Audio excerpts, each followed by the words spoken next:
अब खबरें विस्तार से। प्रदेश में कोरोना का विस्फोट जारी। 24 घंटे में प्रदेश भर में मिले हैं 1209 नए कोरोना मरीज। 24 घंटे में 10 लोगों ने हालांकि कोरोना के चलते अपनी जान भी गंवा दी है। और प्रदेश में संक्रमण की शुरुआत से लेकर अब तक मरने वालों की संख्या पहुंच गई है 231। कल 413 मरीज यानी 24 घंटे में 413 मरीज स्वस्थ होकर डिस्चार्ज भी हुए हैं। प्रदेश में अब कोरोना मरीजों की संख्या 24,550 तक पहुंच चुकी है।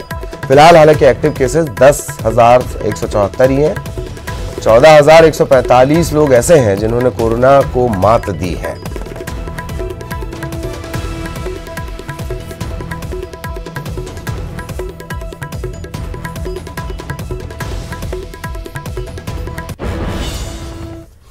और रायपुर में लगातार कोरोना ब्लास्ट का सिलसिला चल रहा है। देर रात 104 नए कोरोना मरीज मिले हैं। रायपुर में 24 घंटे में सबसे ज्यादा मामले 618 और कुल पीड़ितों की संख्या अकेले रायपुर में 8,736 तक पहुंच चुकी है। हालांकि राजधानी में एक्टिव मरीजों की संख्या 4,262 है।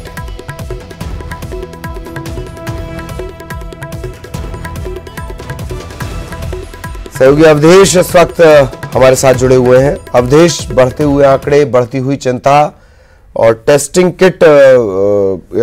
की संख्या बढ़ाने का दावा किया जा रहा था, उसे लेकर कोई अपडेट?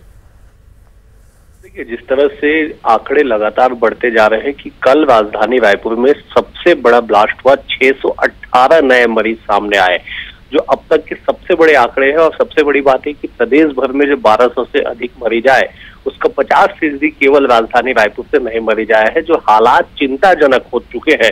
इस बात को इसको बताने के लिए काफी है, क्योंकि लगातार इस बात को कहा गया कि छत्तीसगढ़ जैसे छोटे राज्यों में आंकड़े के लिहाज से काफी कम है, लेकिन जिस तेजी से आंकड़े बढ़ रहे हैं कि बीते एक सप्ताह से 1000 के करीब रोज नए मरीज आ रहे हैं, वो बताने के लिए काफी है कि छत्तीसगढ़ जैसे छोटे राज्य में अब ये आंकड़े बड़े हो चुके हैं। और अगर समय रहता अब इस पे कुछ उचित और ठोस प्रबंध नहीं किया गया तो हालात और अधिक बिगड़ेंगे, क्योंकि बाजारों की भीड़ और तमाम सोशल डिस्टेंसिंग की धज्जियां उड़ती तस्वीर आमतौर पे आम लोगों के द्वारा ही देखी जा रही है। तो ऐसे में प्रशासन के सामने भी एक बड़ी चुनौती है। लेकिन सबसे बड़ी बात यह है कि टेस्टिंग को लेकर दावे किए जा रहे थे कि आगामी समय में टेस्टिंग की दर को बढ़ाया जाएगा, लेकिन सरकार ने एक आंकड़े जारी किए कि रोज 10,000 के करीब टेस्ट हो रहे हैं। तो ऐसे में अगर रोज 10,000 के करीब टेस्ट हो रहे हैं और आज तक जो संख्या है 4 लाख के करीब पहुंची है, तो समझा जा सकता है कि प्रवासी मजदूरों का छत्तीसगढ़ लौटने का आंकड़ा है वो 7 लाख है। तो ये इस लिहाज से कि अब तक केवल प्रवासी मजदूरों का ही टेस्ट नहीं हो पाया है, तो आम लोगों के टेस्ट होने के लिए 3 करोड़ से अधिक की जनसंख्या की टेस्टिंग में और कितना वक्त लगेगा, एक बड़ी चुनौती है। बड़ा सवाल है कि आखिरकार कब इसकी रफ्तार बढ़ेगी। चलिए, बहुत बहुत शुक्रिया आपका अवधेश, इस तमाम जानकारी के लिए। सहयोगी अवधेश हमारे साथ जुड़े हुए थे।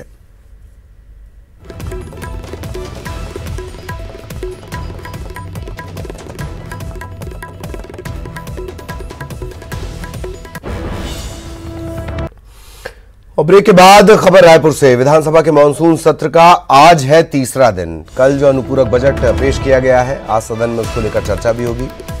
इसके अलावा खाद बीज की कमी का मुद्दा जरूर आज सदन में गूंज सकता है। खाद बीज की कालाबाजारी का मुद्दा भी आज उठेगा। बीजेपी आज स्थगन प्रस्ताव सदन में ला सकती है। इसके अलावा आज जिन महकमों के जवाब दिए जाने हैं, वाणिज्य, उद्योग, नगरीय प्रशासन जो मंत्री हैं वो सदन में प्रश्नों के उत्तर देंगे। विभाग के मंत्री भी, उच्च शिक्षा विभाग के मंत्री भी सदन में लगे प्रश्नों का उत्तर देंगे।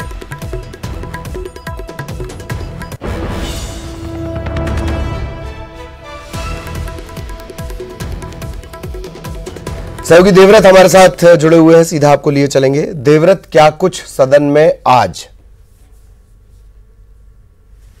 जी, आज फिर से हंगामे के आसार मानसून सदन में है, क्योंकि गौठानों में जो गायों की मौत का मामला है उसको लेकर के विपक्ष का हंगामा देखा जा सकता है।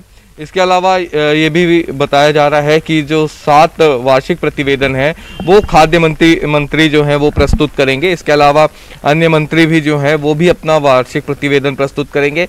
11 जो विधेयक हैं, संशोधन विधेयक समेत, वो 11 विधेयक यहाँ पर लाया जाएगा और पटल पर रखा जाएगा। इसके अलावा आपको बता दें कि आज पूरे दिन सदन में में गहमा गहमी हो सकती है, स्थगन प्रस्ताव भी लाया जा सकता है। और ध्यानाकर्षण क्योंकि गायों की मौत को लेकर के लगा हुआ है, इसीलिए कयास यही लगाए जा रहे हैं कि आज भी सदन में हंगामा हो सकता है, क्योंकि कल ये देखा गया था कि संसदीय सचिवों की नियुक्ति को लेकर के विपक्ष ने काफ़ी हंगामा किया था।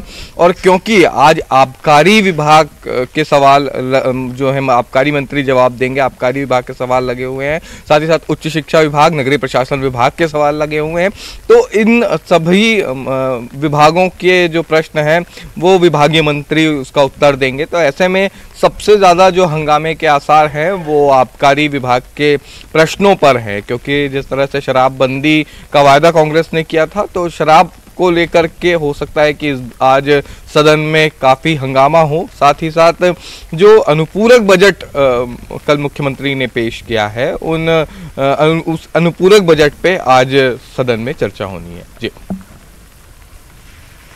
चलिए, बहुत बहुत शुक्रिया देवव्रत आपका इस तमाम जानकारी के लिए। सहयोगी देवव्रत हमारे साथ जुड़े हुए थे। सदन की कार्यवाही पर भी लगातार देवव्रत के जरिए हमारी नजर बनी हुई है।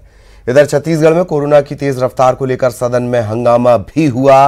बीजेपी ने स्थगन प्रस्ताव पर चर्चा के दौरान सरकार पर कोविड की रोकथाम में विफल होने का आरोप लगाया है। पूर्व मंत्री बृजमोहन अग्रवाल ने अस्पतालों में संसाधनों के अभाव और जांच में कमी का मुद्दा उठाया। पूर्व मंत्री ने क्वारंटाइन सेंटर में मौत को लेकर भी सवाल खड़े किए। वहीं कोरोना संक्रमण के दौरान सरकार पर उत्सव मनाने का आरोप लगाया है। स्वास्थ्य मंत्री टी.एस. सिंहदेव और संसदीय कार्य मंत्री रविंद्र चौबे ने बीजेपी के आरोपों पर आपत्ति जताई। प्रोटोकॉल जो रहते हैं गतिशील रहते हैं, कोई बिंदु के फर्क हो सकते हैं। शुरू में जो प्रोटोकॉल मान लीजिए जारी हुए हो कि विदेशी लोग आ रहे हैं, तो किन देश के लोगों को जांच करना है, तो वैसे गाइडलाइंस आते थे। पहले एक देश आया, फिर 4 देश आए, फिर 10 देश आए, फिर सबका जांच होने लगा। तो इस प्रकार के हैं। वैसे विस्तृत प्रोटोकॉल आईसीएमआर और भारत सरकार का है। सदस्य चाहेंगी तो मैं उनको उपलब्ध करा दूंगा। इसकी कॉपी 22 पन्ने की है। पूरा जो प्रोटोकॉल है वो अंकित है, लिखित है। और विधानसभा में प्रदेश में कोरोना संक्रमण की स्थिति, रोकथाम, बचाव और प्रबंधन पर विपक्ष द्वारा लाए गए स्थगन प्रस्ताव पर सदन में 4 घंटा 40 मिनट तक चर्चा चली है। सदन में सरकार ने कहा कि कोरोना से लड़ाई हम सबकी लड़ाई है। केंद्र सरकार के निर्देशों के अनुसार संकट से निपटने के लिए सभी जरूरी इंतजाम किए गए हैं। अन्य राज्यों की तुलना में छत्तीसगढ़ में कोरोना की स्थिति नियंत्रण में है। चर्चा के बाद स्वास्थ्य मंत्री टी.एस. सिंहदेव ने कहा कि 1 सितंबर से प्रतिदिन 20,000 सैंपल की टेस्टिंग का लक्ष्य रखा गया है। रणनीति की तैयारियां हैं, छत्तीसगढ़ सरकार ने भी जो की है। टेस्टिंग हमको बढ़ाना है। रायपुर की चिंता है, साथ में राजनांदगांव, दुर्ग, बिलासपुर, जांजगीर चांपा, रायगढ़, ये 6 शहरों की चिंता है। 80% से ज़्यादा मृत्यु केवल ये 6 शहरों में हुई है। तो स्वाभाविक है कि यहाँ पूरा ध्यान और व्यवस्था को देने में है। रायपुर में 3,500 से ज़्यादा आज एक्टिव केस हैं। व्यवस्था की यहाँ पूरे छत्तीसगढ़ में रायपुर सबसे ज़्यादा व्यवस्था के लिए चिंता की बात है। 6,000 बिस्तरों की हमने टारगेट अभी रखा है और आगे 10,000 का भी सोचा है। इधर सीएम भूपेश बघेल ने विधानसभा में पहला अनुपूरक बजट पेश किया। 3,807 करोड़ से ज्यादा का यह अनुपूरक बजट है पेश किया गया है। अनुपूरक बजट पर आज सदन में चर्चा भी होनी है।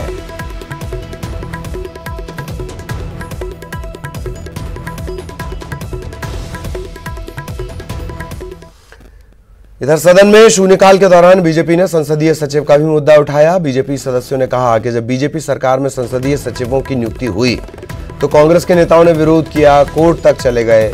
अब वो बताएं कि इस वक्त उनकी इससे लेकर क्या राय है। इस पर कानून मंत्री मोहम्मद अकबर ने जवाब दिया कि छत्तीसगढ़ हाईकोर्ट का जो निर्देश आया है उसका पालन करते हुए संसदीय सचिव बनाए गए हैं।